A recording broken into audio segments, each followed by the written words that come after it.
This is NTV.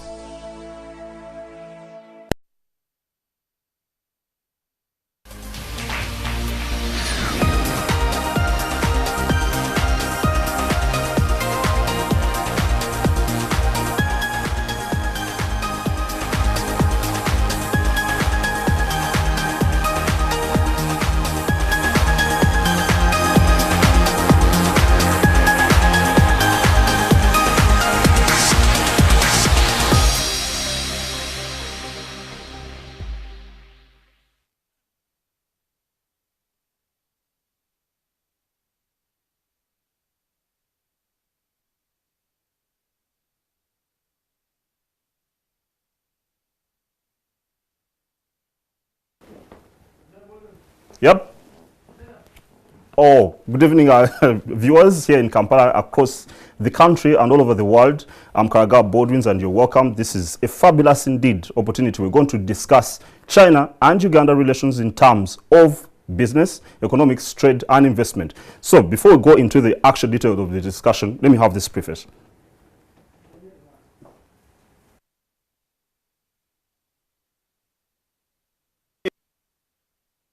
In relation to Africa and Uganda, China is strategically aiming to continue adhering to the 5 international economic concepts of development, which are common development, intensive development, green development, self-development, and development cooperation.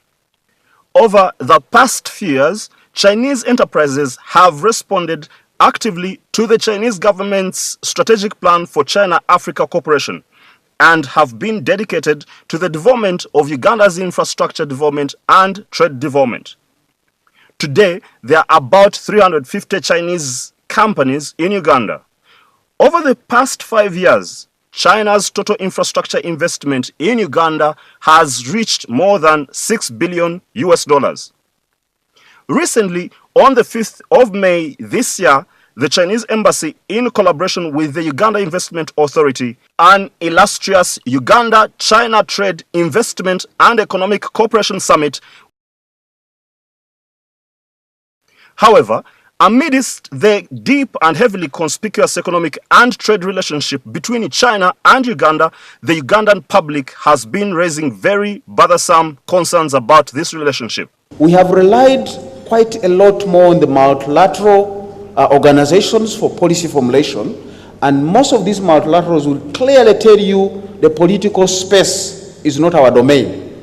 But we all know development and politics move together. So the advice you want to learn now from the bilaterals and like countries like China is how do you blend development policy and the politics? NTV, in partnership with the Chinese embassy in Uganda, bring you this discussion on the pragmatic ways in which Uganda should valuably leverage this bilateral relation as to fast-track Uganda's infrastructure and industrialization development. Join us live on Twitter right now, hashtag Uganda-China Economic Relations, and on Facebook Periscope. You are welcome.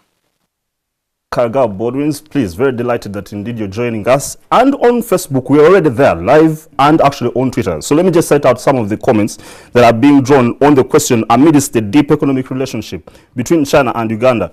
The Ugandan public has been raising very bothersome concerns about this issue. So some of the comments, let me just start out like 3, and then you go continue into the discussion as we go into the studio discussion.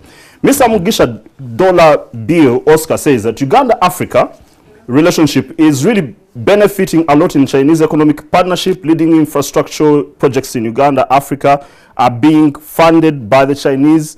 Chinese money does a lot of things, and it goes on, quite not a clear write-up. Let me just make another readout by Walusimi Philip.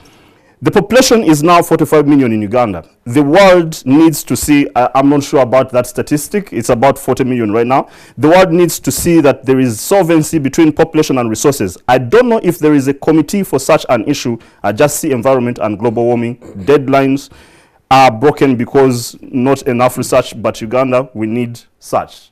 Chinese. Please, you're welcome to the discussion, and right straight onto the panel that I have of gallant men, a collection of brilliant participants in this particular relationship. Right at my extreme left, I have Mr. Yuan Qing.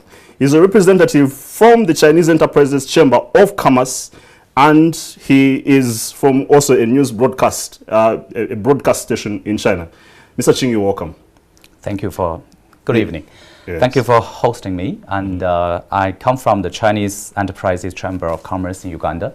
I'm also a newsman in Uganda.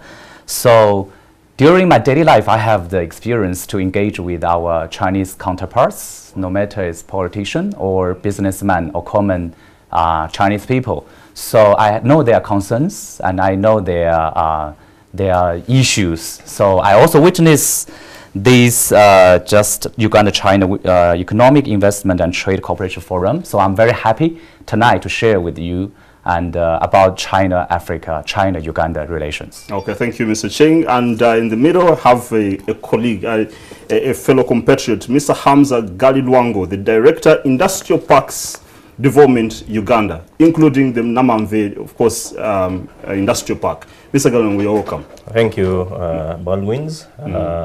Viewers, it's a good opportunity to be here to discuss Uganda-China investment relationship. I come from an investment background from the Uganda Investment Authority, and our role is to facilitate and promote investments in this country, including Chinese investments in Uganda. Okay. I'm happy to be here. I'm glad to meet you indeed and to have you interface with our audience. And on my very immediate left, I have Mr. Joseph Zeni Biao, Acting Country Manager, China Communications Construction Company Limited. Joseph, you're welcome. Let me use the simpler name that is familiar to the people here. You're welcome. Thank you so much. Yes. Jabaleko Seb and Nyabo. Oh, right. I think it's a good connection. So I'm very glad we are being watched all across the country and, of course, beyond the country. And so let me start off this discussion with Mr. Yuan Qing. Okay? We need just a summarized caption in a snapshot of what went on in the Uganda-China Economic Summit that was conducted on the 5th of May at the Munyonyo Commonwealth Conference Center. What issues were discussed and what do we zero in as resolutions to move forward in this relationship?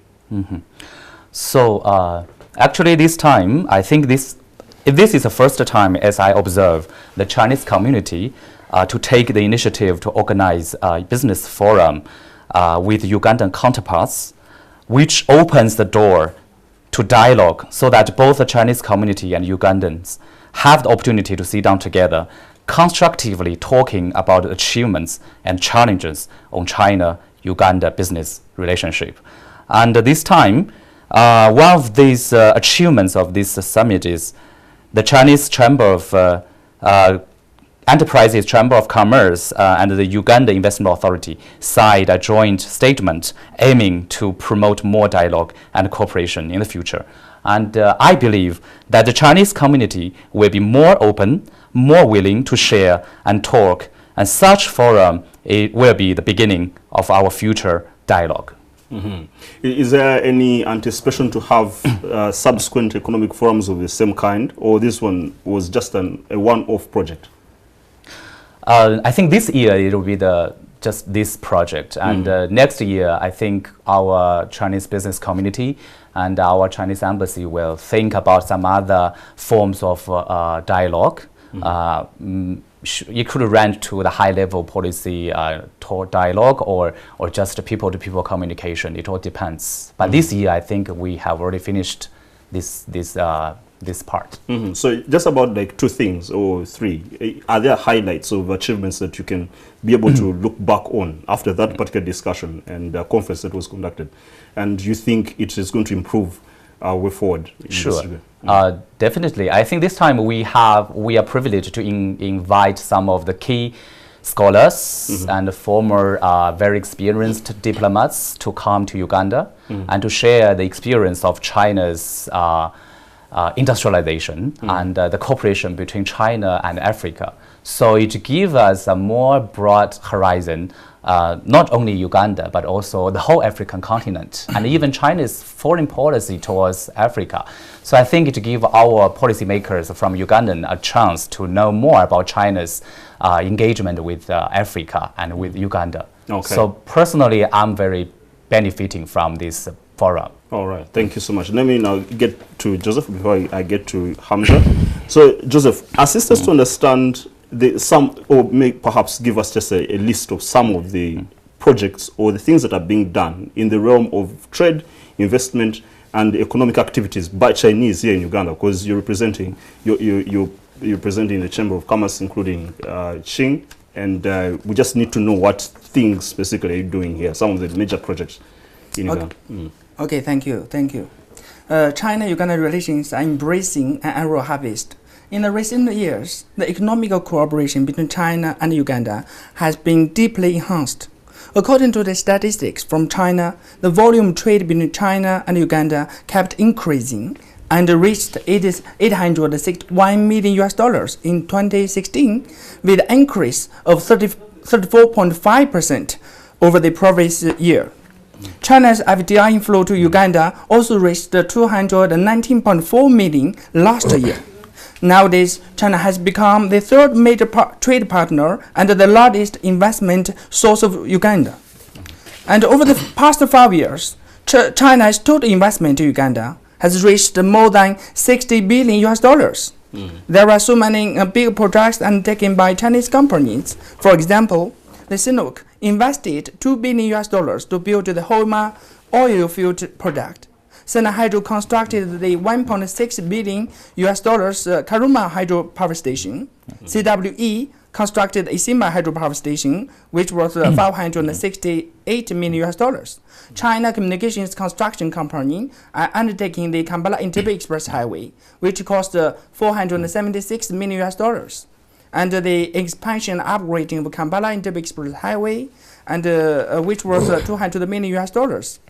Huawei's backbone network product over $120 million. And there are a lot of other investors. For example, John's Group, they invested $6 billion for the Liaocheng Industrial Park. And the Tiantang Group, they invested $34.5 million to build the Tiantang Industrial Park project.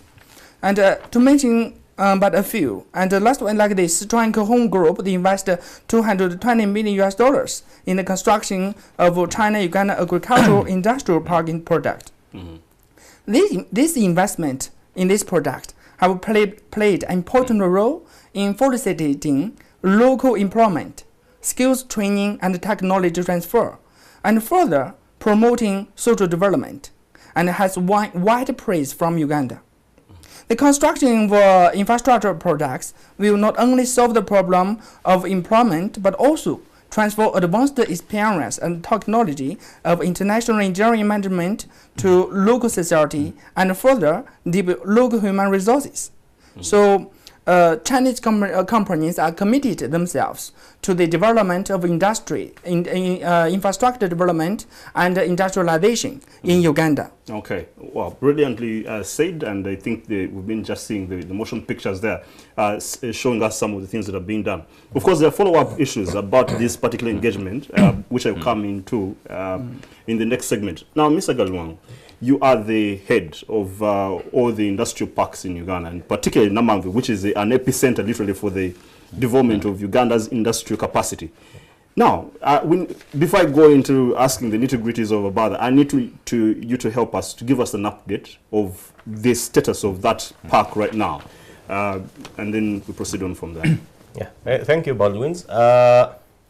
Namangwe Industrial Park, as you've mentioned, is the largest industrial hub in Uganda. It's 2,200 acres in size, and we are developing this industrial park to accommodate all major industrial activities in Uganda. The industrial park is basically being set up for three major reasons. One, the most important is employment creation.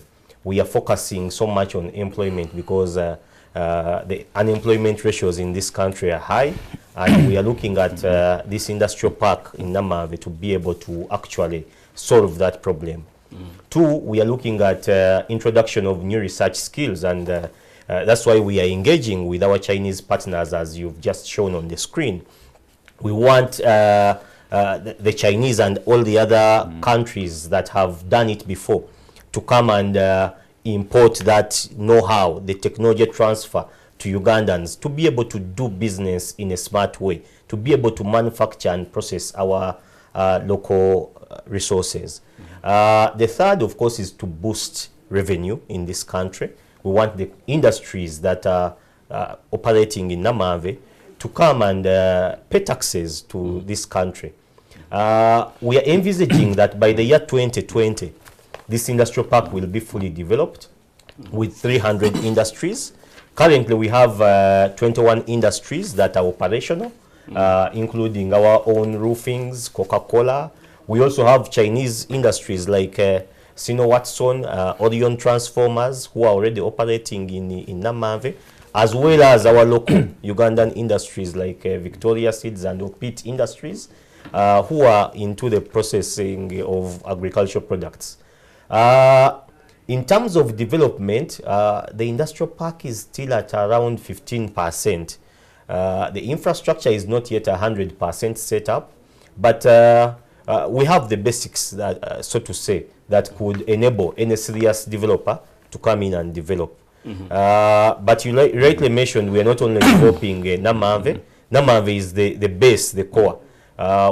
We have a vision that was given to us to develop 22 industrial parks across the country.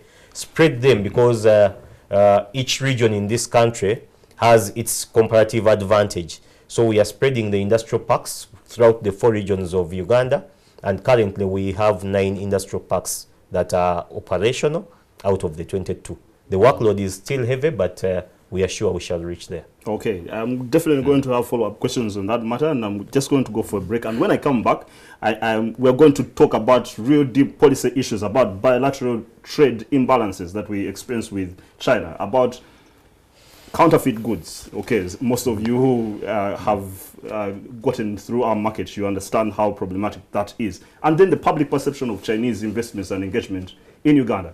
Just after a short while, after this break, I'll be back to re-engage in this conversation. Please stay tuned.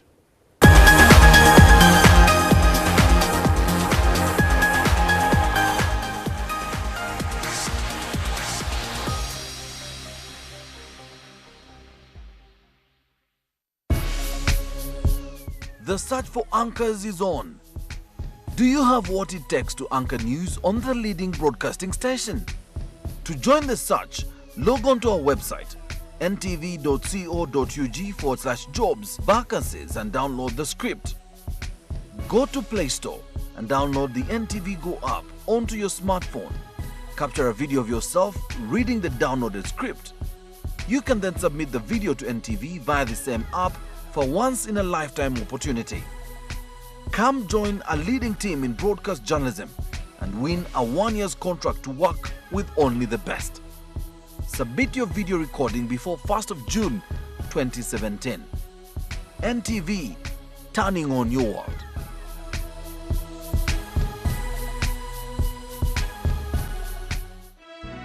NTV, turning on your world.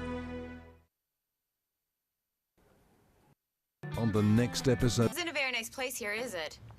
You're going right inside, okay? But I haven't even eaten, Maddie. Eat something in there. You sound just like Vado. I'll go with Lorenza. Now please, go on. Now you're really being like Vado. Do you love me, yes or no? Yeah, so much. Do you love me? I do. Enough, get in there. Oh my God. Maddie, I'm still sad. The only thing I know is that I love you, you love me, we'll be together again. Kisses, your Yaya. Damn it, all to hell.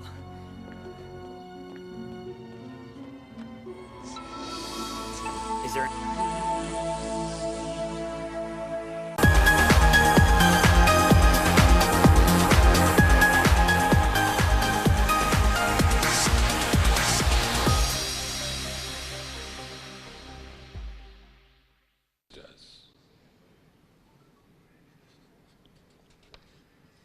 trade. Total trade between Uganda and China reached about $932.8 million in 2015. But Uganda's export to China were only $57.7 million. Chinese exports to Uganda were worth $875.1 million. We need to correct this glaring imbalance. And on that, definitely, Joseph, you're hearing, that's the vice president of our country here, Uganda, and he was participating in the economic forum, and he cited out that glaring challenge that we have, that is a pure imbalance of trade.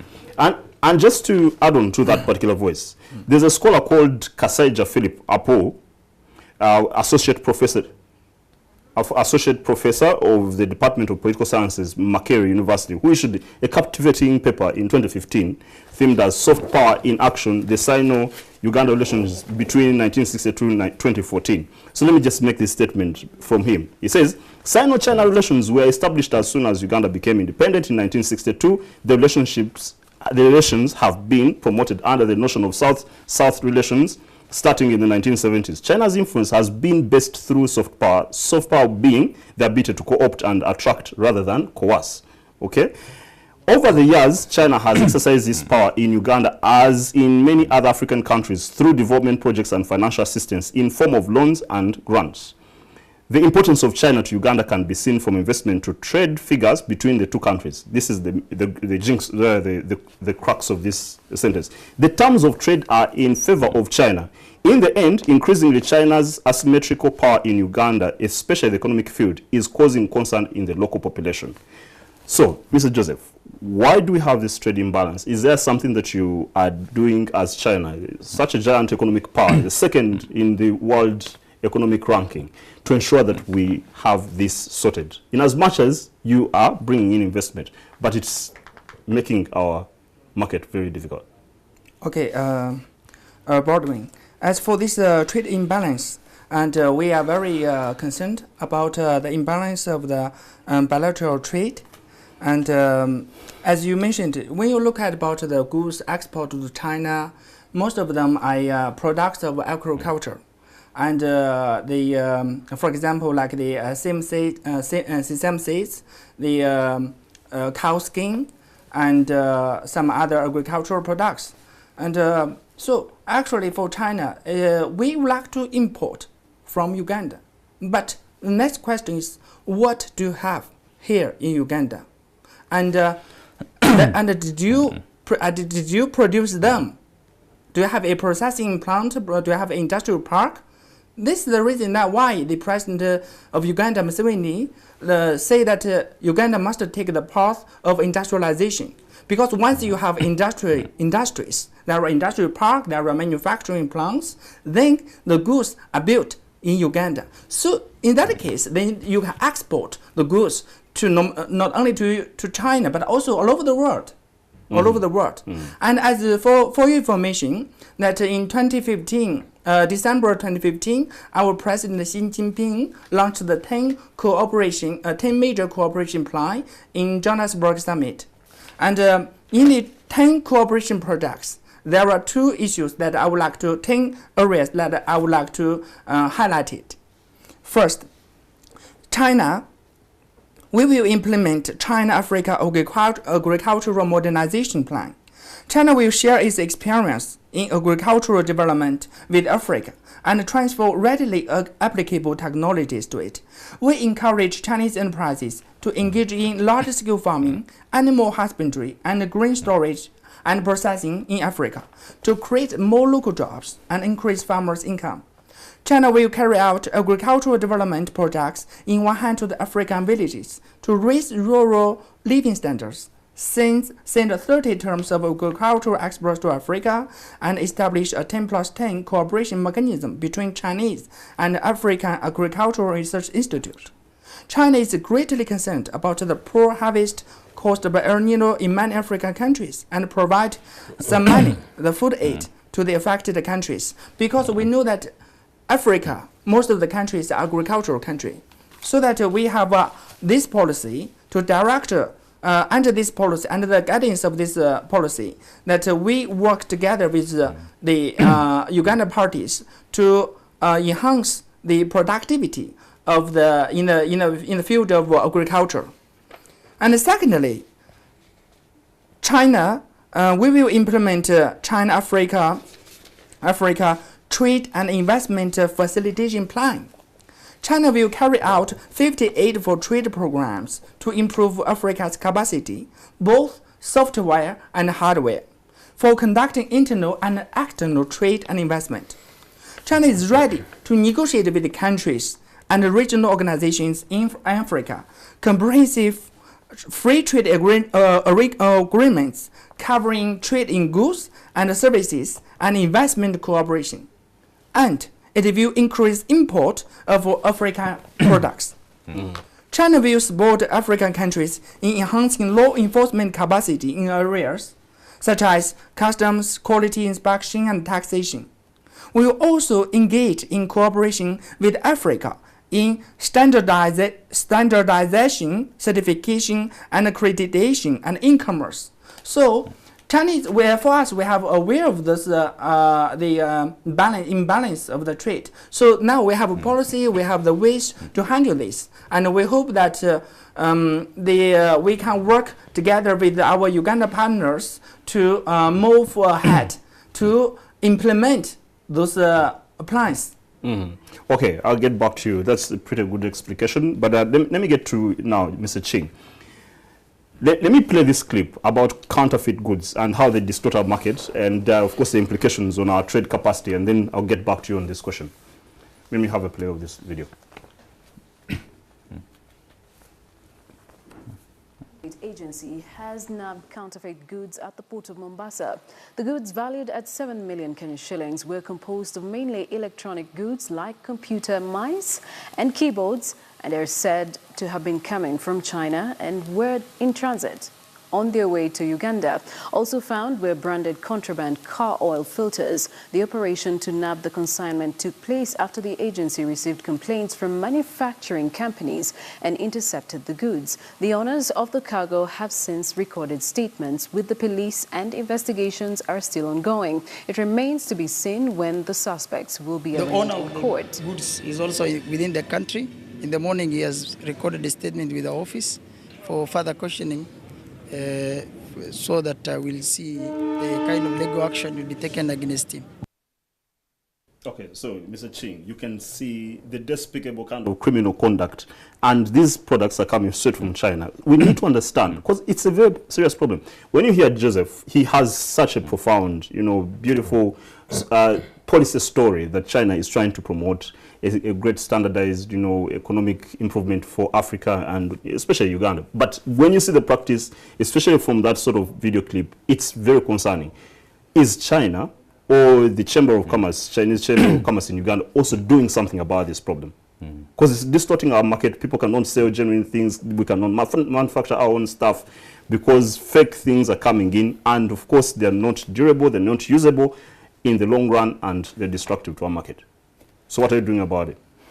Thank you very much. Thanks, Bakwi. And this is a very good and very complicated question, and I'm willing and happy to answer. First of all, I would think that China products in Uganda range from the high level, say very good quality ones, to the low price ones. And you will see, even we say example like a smartphone, you can see Techno. Techno is a Chinese brand, and many people, Ugandans, like that. It doesn't mean that Techno phone is counterfeit or substandard goods. And as we know, China now is the center of the world manufacturing. So it produces all kinds of products. So when we travel to all of the world, you will see that made in China products is everywhere. In the US, in the UK, in the Europe, in the Asia, in the Middle East. So China have that capacity to build all kinds of products which can feed different people's need. So my point is that the purchasing ability decide what kind of products to be provided, so that we will see that in Uganda we have all kinds of products made in China. Especially now counterfeit aspects, because I'm not disputing the need for you to provide a product that is price affordable to the indigenous person. But if you're faking up products and giving me a deal which is actually a fabricated piece of that product and giving me an impression that I'm buying a deal, but it's actually fabricated, that is criminal, it's wrong. I need to know what you're doing, you as China, as a country, of course, and the Chinese Chamber of Commerce.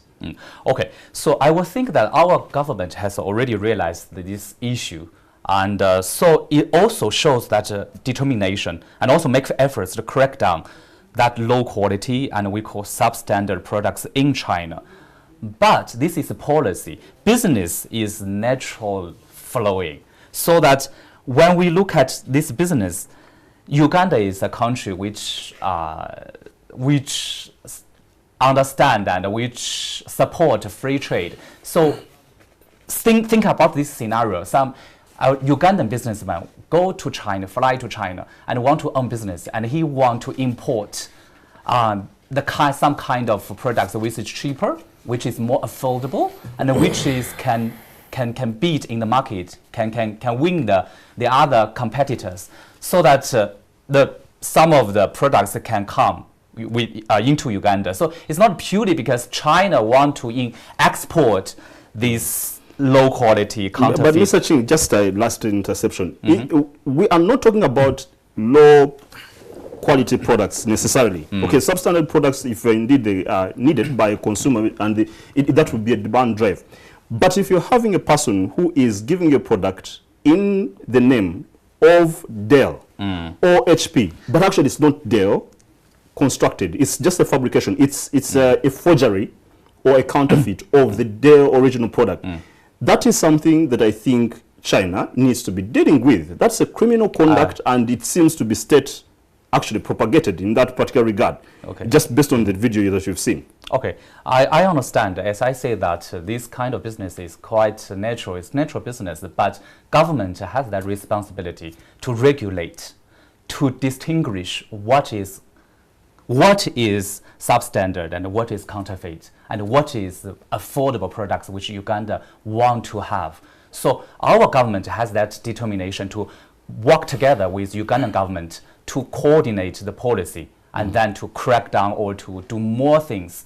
And we also encourage our traders to do more manufacturing business and to try to avoid the direct competition with our Ugandan businessmen. So our government has that kind of willingness and commitment. We hope that we could work together with Ugandan government, with the Ugandan business people, with Ugandan fellow brothers. We want to have a win-win situation. Okay, very good. All right, so let me proceed to Mr. Garuwangu, my compatriot. Let me play this video about Namamve, just a report of the status and the frustrating challenge of the undeveloped property that you've been given that purports to be helping to attract investors, but actually it's not suitable for that attraction. Let me have this video rundown.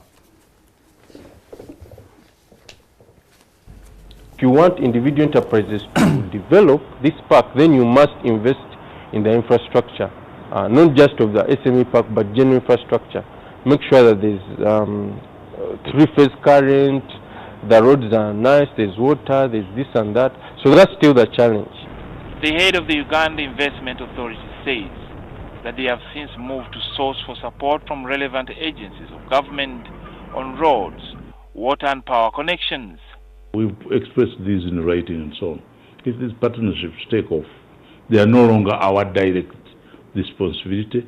Our role will be to coordinate and ensure that the master plan that we have is what the other people use to develop these things. At least 500 billion shillings is required to ensure the development of relative infrastructure within the Namamve-based industrial park. I get the impression that sometimes there's lack of support across government agencies. So you find that within UNRWA they have certain priorities, for instance. Within a certain agency they have other priorities. So in that sense, UIA, for instance, is not able to marshal the efforts of other agencies to ensure that the project is can able to take off as soon as possible. Currently, there are 107 leases in possession of prospective investors.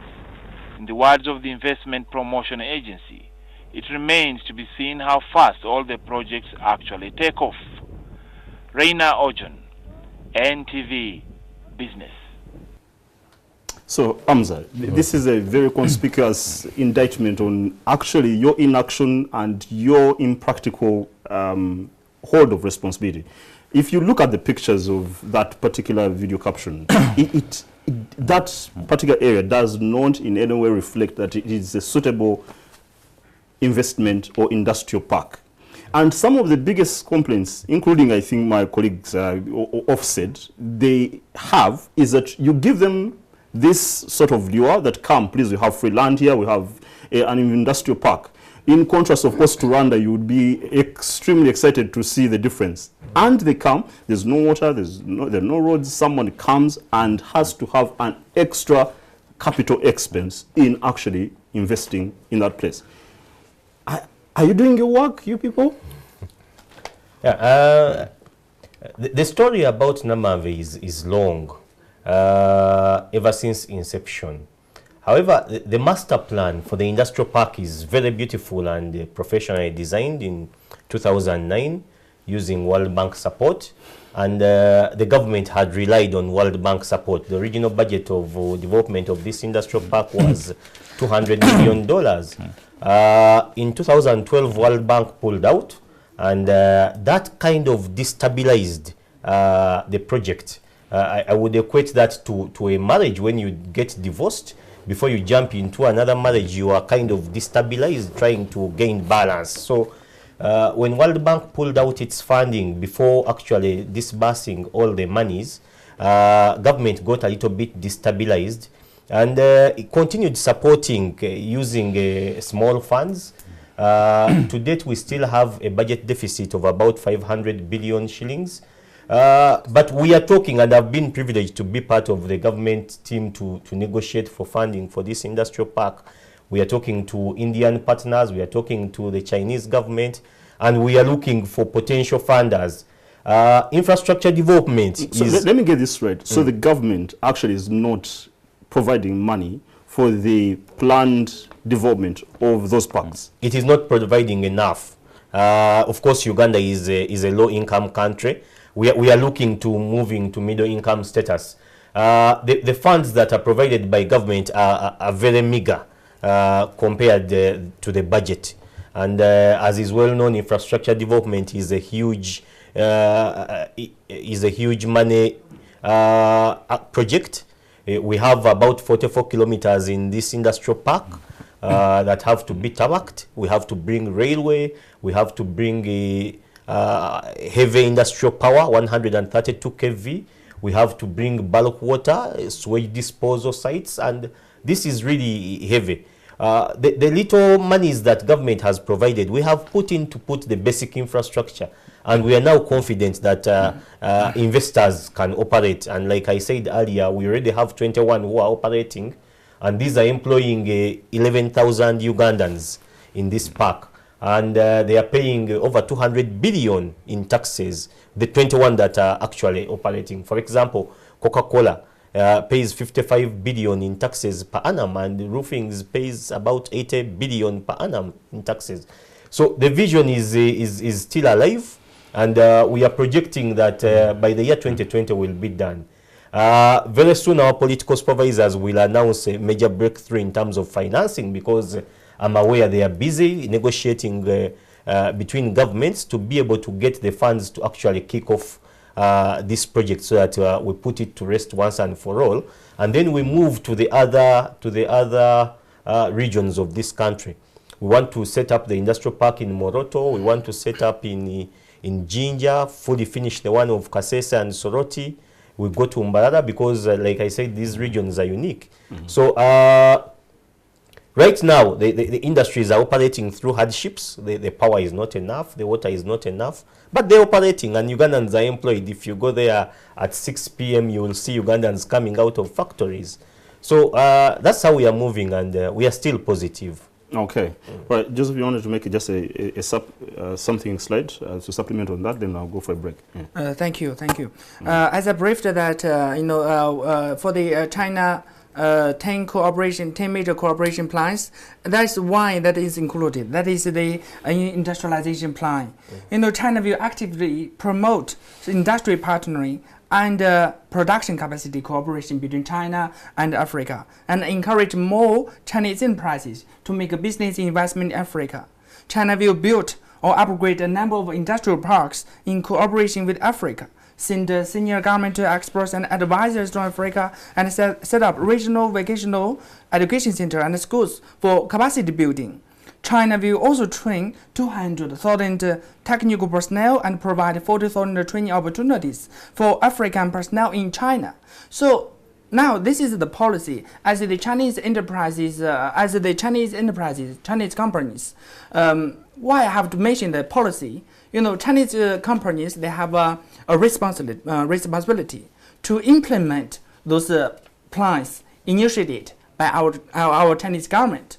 So, but we have to based on what? Based on the proper product, which means that we have to find a good product, and it is fit in the framework of our cooperation plan. Then we shall work on that. Okay, great. When I come back, I'm going to just set up some of the feedback from the public on Facebook and on Twitter, and then we will need to tackle one of the issues about indigenous labor inclusion in your projects, because there's a complaint that you give us the money to fund, you come and do the investment, and then you bring also your labor, but we need to know, is that truly happening? Are you working on it? And then we just talk about the perception by the public about your whole existence and relation in Uganda. Thanks our viewers for keeping with us this night. Please, I'll come back with you to just make sure that we wrap up this discussion after this break.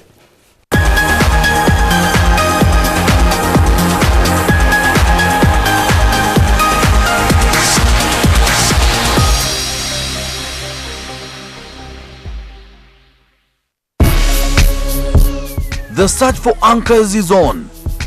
Do you have what it takes to anchor news on the leading broadcasting station? To join the search, log on to our website ntv.co.ug/jobs, vacancies, and download the script. Go to Play Store and download the NTV Go app onto your smartphone. Capture a video of yourself reading the downloaded script. You can then submit the video to NTV via the same app for once-in-a-lifetime opportunity.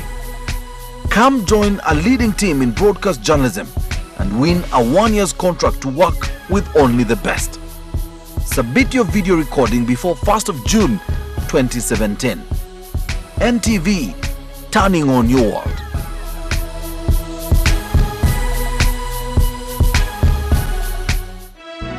NTV, turning on your world.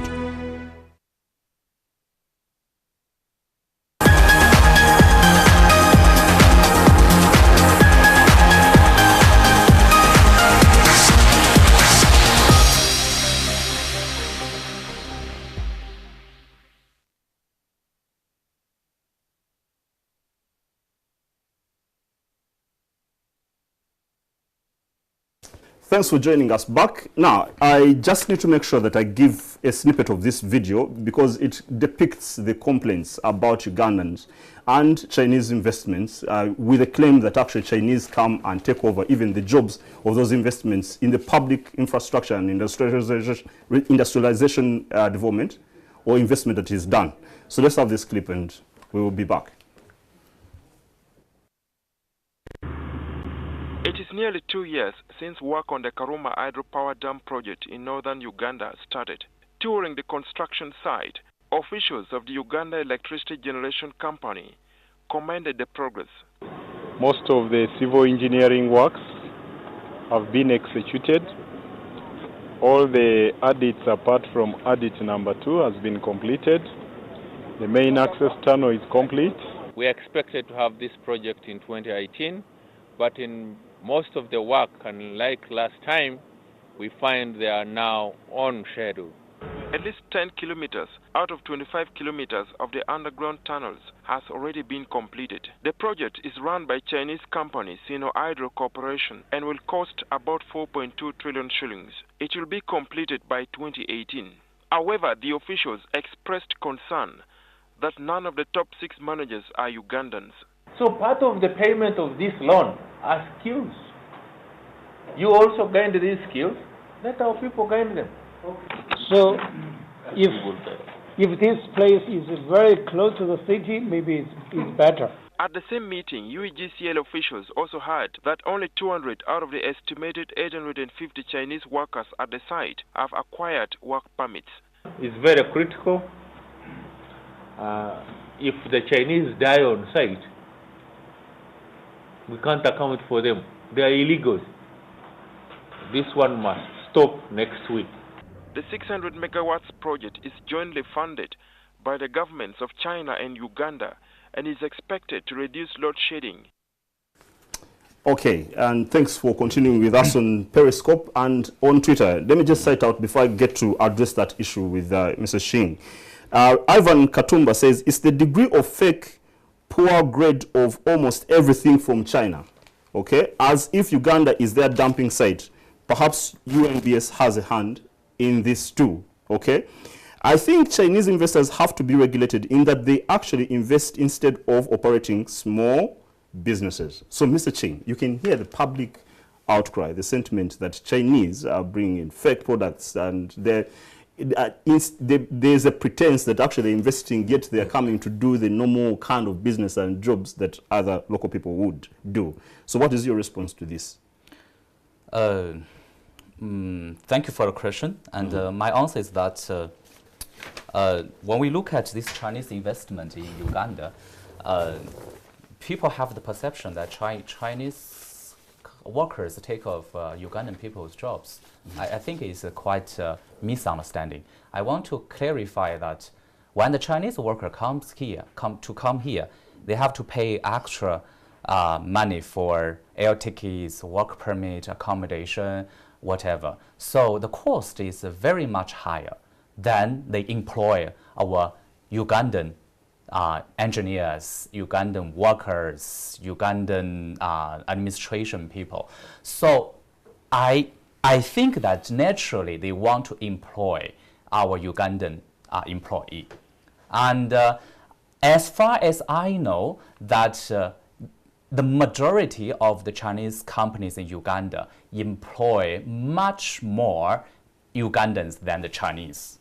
And I have a figure from the project for the standard gauge railway in Kenya, and then the assistant manager told the public that the employers for that company, for their company, over 90% of the employees are Kenyan or African. So they have trained 70% of this local employee, and they have made successfully trained for over 4,000 Kenya engineers, so that we try to employ local Ugandan people. We also want to train our people to make them elevated, make them employed. So we say some example in Huawei technology. I have a personal friend who studied in China, and now he came back and he becomes the sales manager, and he even become Ugandan, and even vice president. Now he's shifted from Uganda to South Africa. So it is a quite example to show that China doesn't want to take over our Ugandan people's jobs. It doesn't make sense for whatever sense. And I also believe that our government also encourage our companies like CCCC to employ as many people as possible. And I think that is the truth. But why there's a misunderstanding? I think the Chinese businessmen, they are too much workaholic, and they do not communicate with our Ugandan people. So I think such dialogue and such communication should be a chance to let us better understand each other. Okay, great. Now let me go to an issue. Hamza, I'm going to come to you. Let me first get through. There's a perception of corruption in actually Uganda's government relation with Chinese companies. Let me just play this video clip as a parliamentary inquiry caption of what has been going on just previously. And then, Joseph, you get to respond to this about the allegations that there's corruption in between Chinese companies and Ugandan government. Perhaps that is just the perception because of certain things and dealings that are going behind the scenes that are questionable. Let's have just this video play roll. Uganda National Roads Authority Executive Director Alan Kajuna and the head of the China Railway No. 3 Engineering Group went before the Parliamentary Committee on Commission Statutory Authorities and State Enterprises. In 2015, the Chinese company had received money from UNRWA to compensate people affected by the construction of the Sembawule Villa Maria Road. The committee, however, discovered that UNRWA is still dealing with China Railway Group No. 3, Uganda, in spite of the fact that they had been forced to return the over 8 billion shillings from the compensation after their cover was blown. The committee also found that UNRWA had signed a contract with China Group No. 3 International, which then registered the company under the name China Group No. 3 Uganda. China Rail Engineering Group Company Limited made a resolution to create China Rail Engineering Group Uganda. You advertised, you evaluated, who bid? When you are doing the work, you are really China. When you are receiving the money, you are Uganda. Kajuna and UNRWA legal advisor disagreed on the creation of China Railway Group No. 3 Uganda. Who is doing the work? The executive director said it's China Railway Group 3 Uganda, and you are saying no. Does that make sense to you, sir? Look at the situation where they could institute legal proceedings against UNRWA. Because that was competitive bidding, and it's like to disadvantage the other competitors who are shadowed because you set parameters of performance that China actually. The MPs questioned why Kajuna was speaking in defense of China Railway Group No. 3 and also went ahead to sign vouchers to authorize payment, yet the company's credibility was already in question. Great, and Joseph, you can hear that. You know, there is this, I don't know whether it's a perception or true, but it seems Chinese companies are getting so many projects, okay? And then it lists a certain impression that how can it be that only one country is having the advantage to actually win all these bids? And so the impression is that perhaps there's a collusion with government or some people in government. And the corrupt mechanisms you're using to get these bids and score over winning these contracts. Or it's the government that is actually maybe soliciting for bribes from you. So tell us how these projects are good, and is it clean process just from your perspective? Is this perception right or it's wrong? Okay, thank you for the question. And as we are aware that most of the Chinese companies, they are mainly involved in the construction field. You know, for this construction product, and we got the product through the competition, public and open and fair competition with other companies, no matter from Uganda, from India, from other countries, that we are at the same level in that arena. We compete with each other. And after that, we submit our documents, and after the evaluation of the documents, and they will give the bidders the outcome and why you fail, why you win. So when you have to study that why we have lost we failed in this bidding, and there's some problem the employer stated in that letter to you. And you cannot accuse that the Chinese companies take all the products and because of corruption. There's no these two issues that's not related to each other. So you know, for us that we prepare the bid very carefully and check it to make sure that it's accurate and authentic to the employer. And for example, you know, if the company from Uganda or from other countries, they made a mistake, so they will lose the bid. This is very normal. And what I want to say that this field, that is very open, that is very fair. It is a competition field for anybody, for any bidder which is qualified for according to the requirement of the employer.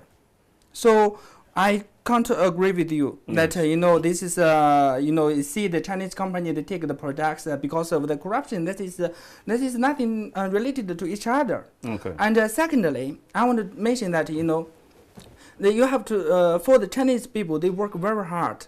When we arrive at it, let's say we meet at 11 o'clock, and we will be there before 11 o'clock, and or at exactly 11 o'clock. The other party, how do they do? I'm on the way, always. So we keep us waiting for like almost 1 hour, 2 hours. This is very normal. So that, and at that time, he may just get up from his bed.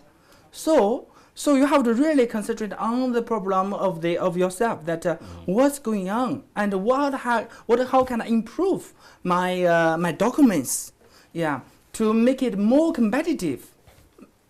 I think this is something that and also for the Chinese companies, they also have advantages. The advantages of what we have our advanced technology that may have the cost of the product which may be very competitive compared with the other bidders. Okay. Yes. All right. Well said, because it's a perception out there, but I'm getting the impression that also Ugandans, especially local competition, is so low and so not really good to take some of these bids and some other issues. Yeah, it's a subject that is pretty enormous. Let me leave it to that. And I want to also add something that for this Chinese company, they get the product and most of the subcontracts to the local to the local companies. So which means that for this Chinese contractor, this bought the Buy Uganda, Build Uganda. Most of the materials, the cement, the steel bars, if the specification and the quality meet the requirements of our requirements, and definitely they will procure from the local market, and then in that case, in the chain of this product, and it increase the capacity of production of the company, and also the employment of the whole chain, production chain. Understand? Yeah. Okay, so let me wrap it up this way with Hamza and then Mr. Ching. Hamza, I need you to help us understand the aspect of the local investor, how they are incorporated in these industrial parks. Do we get the same kind of maybe benefit offers about the sort of advantage arrangements for investment in those industrial parks, or is predominantly just for the privilege of the foreign direct investors that you give all those advantages? How does the local person benefit from those industrial parks? Thank you. The benefits and incentives for industrial parks are across board.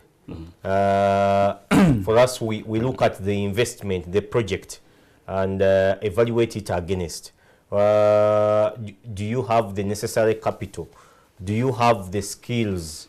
Do you have the business that has been implemented elsewhere, so that we can benchmark and see what you're going to do? Are you registered? Do you have an investment license?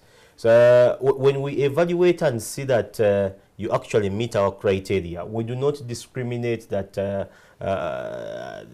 this is Ugandan or this is FDI, as long as you fall within our criteria. He has mentioned the local content policy, that we must of course give 40% to Ugandans.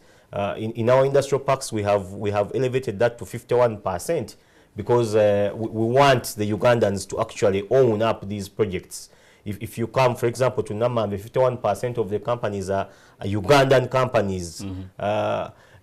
Although we are promoting a hybrid model, we have found that the Ugandans have some barriers to investment. They high access to capital, they have limited capital, they have limited skills. So we are promoting a hybrid model, and that's what we are telling our Chinese partners. When you're doing business, can you get a Ugandan to partner with and actually implement this project? And that's where the technology is transferred to him, the capital also you bring in. So that's what we are promoting. However, we are finding that fewer Ugandans are coming up and registering. They fear to come into the formal registration to actually apply for investment land, which has now been declared free in the industrial park, so that we attract investments in this country. Okay. But to answer your question, we treat it's open the same. to all. Yeah. Okay, great. Indeed. Let me just wrap it up with, finally, with Mr. Ching. Now, Mr. Ching, just in brief, I need to make this citation. On the 11th June 2016 at Protea Hotel, speaking at a function which was organized by Accord, it's called the organization is called Advocates Coalition for Development and Environment. So Honorable Mia Chambade said, who is the Minister of Trade and Investment here, said this, that he accused Chinese investors of carrying out poor business practices such as importing construction materials which are available in Uganda. Then she explained that the Chinese projects have not provided enough jobs to Ugandans since there are many positions held by Chinese. Okay, still getting back to the same.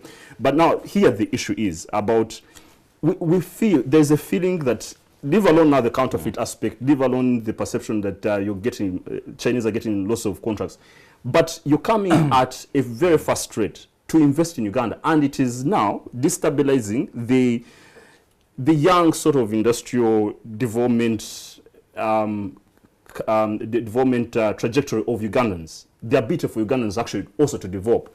When you come in and you're a big economic power, you have all this industrial capital capacity, and you come into this country, you're actually going to kill and cripple the capacity of the young entrepreneurial people in this, or in businesses in this country, not to be able to succeed.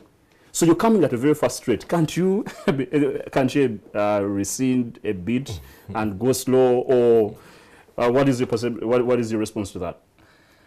Okay, thank you for your good question. And yes, this is the last question. And my personal understanding is, instead of fearing Chinese investment going to Uganda too fast, I personally think that we should welcome the Chinese investors in a more faster way. Let us talk about this scenario not from Uganda, from the continental level and from international level. And we see that African economies are one of the biggest problems of African economy development, I think, is too much depend on natural resource, report of natural resources, so that it is universally recognized that African countries want and is good to promote industrialization and diversify the economy. So to try to achieve that independence, not only political independence, but also economic independence. So in order to have that kind of diversified economy, we need investment. And if you want investment, we need infrastructure. So China is willing to supply, to offer the fund for infrastructure, and then to boost the economy and the industrialization, and make the economy more healthy, so that African countries do not suffer from the previous experience. So when we look at the China's economy, within China's economy itself, Chinese economy now is reforming and is transforming, and then China now have that tendency to transfer some of these labor-intensive or export-oriented industry or plant to some other countries like Southeast Asia, like Africa. So the Professor Justin Ling Yifu is the World Bank chief economist and a vice president, and he's a very famous developed economist. And he himself promote the Chinese labor-intensive industry into Africa. So let us say Ethiopia as an example, that Ethiopia has that good policy and to attract the Chinese investor, so that now they have very many industrial parks, and there's one shoes-making company in that one of the industrial parks, and since 2011, now this company has already provided over 6,000 job opportunities, and it has already achieved about 80 million US dollars foreign exchange through export, and all these products exported to the Europe, to the USA. So, and they are going to invest 2 billion US dollars until 2020, and it is estimated to provide around 30,000 and between 30,000 and 50,000 job opportunities. So I think this is a very good example to show that China is willing to work with Africa together. And the latest statistics shows that the London-based advisory firm Ernst & Young, the latest report said that China has, in 2016, China has become the third largest source of FDI and the biggest job provider in Africa. So in 2016, it provided 38,000 job opportunities, which is 3 times more than what America provides in Africa. So I believe that I hope that our Ugandan friends, brothers, sisters can understand this international change and understand our China's commitment and determination to come to Africa to work with our African brothers together. We don't blame each other. We want to work together so that it will become a win-win situation. Absolutely. And on that note, because of the constraint of time, let me just wrap it up on there. And Mr. Yuan Ching, the representative from Chinese Enterprises Chamber of Commerce, and Mr. Hamza Galilwango, Director, Industrial Parks Development Uganda, and Joseph Zeni Biao, the Acting Country Manager, China Communications Construction Company Limited. Thank you, all of you indeed, for being such brilliant panelists on this show. Please come back again. Thank you very much. And thanks to our viewers for keeping indeed late with us and making sure that we are engaging in this particular discussion, which is extremely quintessential. I'm glad. I just want to give a shout out to my producer, to our marketing team, to everyone in the production and in our control room. And if you're out there in your company, organization, or a ministerial agency, and you want us to dig into the issues, policy regarding matters to your entity or to your agency, please come talk to our MD, talk to our marketing team, and let's have this country moved forward. We are here dedicated to indeed inform, educate, and empower you. This is NTV. I'm Karagawa Baldwins. Please have a great night.